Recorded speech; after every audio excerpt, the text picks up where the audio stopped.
பேங்க்காரங்க என்ன சொல்றாங்க, எப்ப வந்தாலும் சரிமா எங்கள்ட்ட சொல்லுங்க அப்படிங்கறாங்க. ஆனா இப்போ வரைக்கும் நான் அந்த பக்கமே ஆளவே பார்க்கவே இல்ல. போன்லயாவது 2 வாட்டி பேசினாலும் போன் பேச மாசக்கணக்கு ஆகுது அவனை பார்த்து. போன் சுவிட்ச் ஆஃப் வருது. உதவி செய்யுங்க, எனக்கு அந்த ரூபாய் எனக்கு வரணும், வந்தாதான் நான் நகையை திருப்ப முடியும். நான் வட்டி கட்டி நான் செத்துக்கிட்டு இருக்கேன். கொஞ்சம் கொஞ்சமா கூலி வேலை பார்த்து நான் பாத்திரம் விலைக்கு தான், நான் கழுவி தான், நான் வேலை பார்த்து நான் சாப்பிடுறேன். எனக்கு எங்க வீட்டுக்காரர் வர நானே எங்க அம்மா தான் இருக்கும். என் பிள்ளையும் என் கூட இருக்க மாட்டேன். அவனும் தனியா கல்யாணம் போயாச்சு. நான் மட்டும் தான் இருக்கேன். இப்ப நான் வாங்கின சம்பளம் வந்து எனக்கு வட்டி கட்டிட்டு தான் இருக்கேன். 4 லட்சம் ரூபாய்க்கு எவ்வளவு வட்டி ஆகுமோ நான் இப்போ வரைக்கும் நான் கட்டிட்டு தான் இருக்கேன். எப்படியாவது ரூபாய் 5 லட்சம் ரூபாய்க்கு என்னால வேலை பார்த்து வட்டி கட்ட முடியல. இதெல்லாம் என் உயிர் தான் போகும். அந்த நிலைமைக்கு நான் இருக்கேன்.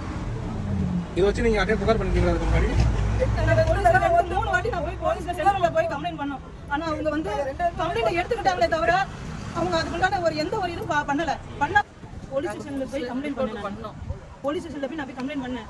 சரி அவங்களாவது ஸ்டெப் எடுப்பாங்களே அப்படின்னு சொல்லி சென்ட்ரலுக்கு போனேன். போய் 2 வாட்டி நான் கம்ப்ளைண்ட் பண்ணேன். கம்ப்ளைண்ட் எழுதி வாங்கினாங்க, ஒரு மனு மாதிரி எழுதி வாங்கினாங்க. வாங்கிட்டு சரிம்மா நாங்க ஃபோன் பண்றோம், ஃபோன் பண்ணும்போது நீங்க வாங்க அப்படின்னு சொல்லிட்டாங்க.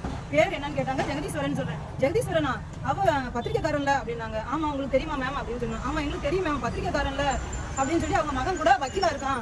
நீங்க அந்த வீட்லயா இருக்கீங்க? சரிம்மா நாங்க ஸ்டெப் எடுக்கிறோம் அப்படின்னு சொன்னாங்க. இப்போ வரைக்கும் சரி அவங்க எந்த ஸ்டெப் எடுக்கல. ஒரே ஒரு வாட்டி அவங்கள்ட்ட இருந்து எனக்கு ஃபோன் வந்தது. என்னன்னா, ஏமா அவன் எங்க இருக்கான், அவன் உங்க வீட்டுக்கு வந்தானா எனக்கு உடனே கால் பண்ணுங்க, நாங்க வாரோம் அப்படின்னு தான் சொல்றாங்களே தவிர அவங்களாம் கண்டுபிடிக்கவே இல்லை இப்போ வரைக்கும். ஆனா என்கிட்ட தான் ஃபோன் போட்டு கேட்கறாங்க, என்னமா வந்துட்டானா, அவன் வந்தானா என்கிட்ட சொல்லுங்கன்னு சொல்றேன், நீங்க இன்னும் சொல்லாம இருக்கீங்களான்னு. அப்ப நான் சொல்றேன், நீங்க தானே மேம் கண்டுபிடிக்கணும், நாங்க தானே உங்கள்கிட்ட வந்து கம்ப்ளைண்ட் கொடுக்குறோம், நீங்க கண்டுபிடிக்காம எங்கிட்டே வந்து நீங்க ஃபோன் பண்ண அவன் வீட்டுக்கு வாசலுக்கு வந்தானா எங்கள்கிட்ட சொல்றீங்களே, அவன் வீட்டு வாசலுக்கே வர மாட்டேங்கான், அவனை பார்த்து நம்ம மாசக்கணக்கு ஆகுது அப்படின்னு சொல்லி அவங்ககிட்ட போய் நான் 1 வாட்டி இல்ல 2 வாட்டி கம்ப்ளைண்ட் கொடுத்து நாங்க அழுதுட்டோம். ஆனா இப்போ வரைக்கும் எந்த ஆக்ஷனும் எடுக்கல. இப்போ வரைக்கும் எங்களுக்கு ஆக்ஷன் எடுக்கல. எஸ்பி ஆபீஸ்க்கு வந்து நாங்க கம்ப்ளைண்ட் பண்ண வந்திருக்கோம். தயவு செய்து எங்களுக்கு ஒரு நல்ல வழியை காட்டி கொடுப்பீங்கன்றது நம்பிக்கை. அவங்க உங்கள்ட்ட ரிப்போர்ட்டர் சொல்லிருக்காங்களா? ஆமா ஆமா அவங்க பையன் வந்து கம்ப்ளைண்ட் பண்ண உடனே அவருக்கு எப்படி தெரிஞ்சதுன்னு தெரியல. உடனே எனக்கு போனை போட்டு நான் என்னைய பத்தி நீ கம்ப்ளைண்ட் பண்ணிருக்கேன், நீ எங்க வேணாலும் போய் சொல்லு, நான் பாத்துக்கிறேன், நீ என்ன ஒண்ணும் பண்ண முடியாது. நானே ரிப்போர்ட்டர் என்னைய பத்தி கம்ப்ளைண்ட் பண்ண போறேன்னா பண்ணிக்கோ. பேச்சு ஒரு மாதிரியா இருந்தது. அவரு சரியா பேசல. பேச்சு ஒரு திண்ணகமான பேச்சா தான். ஐயா எனக்கு ரூபாய் வாங்கி தரும்போது நான் கேட்டுக்கிறேன். இல்லனா நான் என் பிள்ளையோட நான் தெருவுல தான் வந்து நிக்கணும். என்னால வட்டி கட்ட முடியல. என்னால 6 லட்சம் ரூபாய் எப்படியாவது திருப்பி கொடுத்துருங்க. என் பேரு நிஷா.